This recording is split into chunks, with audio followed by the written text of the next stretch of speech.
Et merci d'avoir répondu à notre appel. On va vous interroger notamment sur les perspectives, sur les prix de l'immobilier, bien sûr, qui est une question que les Français se posent. D'abord, comment se passent ces plus de 2 semaines de déconfinement pour l'immobilier? Quelle tendance sur les visites d'agences, sur les transactions est-ce que vous observez chez Orpi?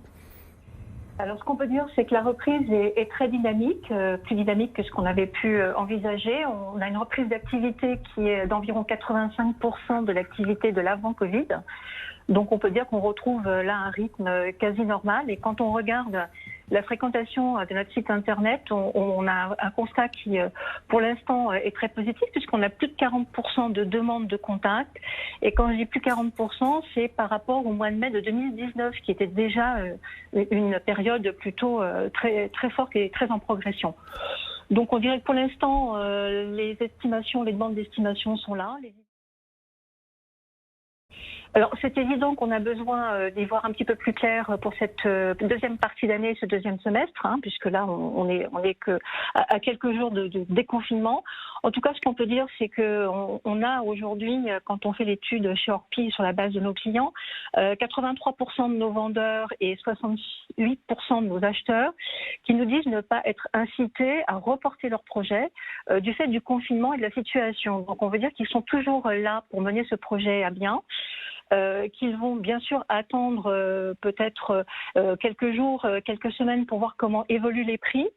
Prix pour l'instant qu'on a plutôt tendance à maintenir puisque on le constate dans les zones très tendues, une tension sur l'offre qui est toujours aussi présente et qu'un bien mis en vente aujourd'hui va trouver acheteur dans les 48 ou 72 heures. Dans les zones réputées être moins tendues, on est vraiment très en observation, puisque là, ce qu'on attend de voir, c'est l'effet confinement. On a beaucoup parlé pendant le confinement de cette envie des clients de retrouver des espaces, de l'oxygène, de la verdure et de s'éloigner des hypercentres. Donc là, il faut attendre de voir si, en fin de compte, ces projets vont trouver une réalité à l'issue de la crise sanitaire. Donc plutôt en confirmation du projet aujourd'hui dans l'esprit de beaucoup de clients acheteurs. Est-ce que mon rêve peut devenir une vraie réalité? Alors, il faut être juste réaliste. C'est vrai que 2 mois de confinement, ça veut dire 2 mois de quasi-arrêt de l'activité pour une entreprise, quelle qu'elle soit, c'est forcément compliqué de récupérer, de rattraper sur les autres mois de l'année.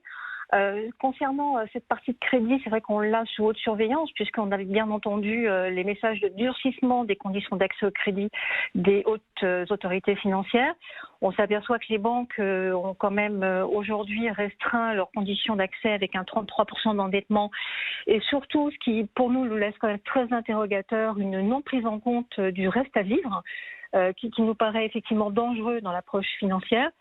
Et comme on pense qu'aujourd'hui, cette donne a changé puisque le marché va avoir besoin d'être aidé par nos confrères et collègues de la finance, voilà, on va regarder si, en tout cas, la façon d'examiner les dossiers là, dans les semaines qui viennent va nous aider ou va être un frein à l'acquisition.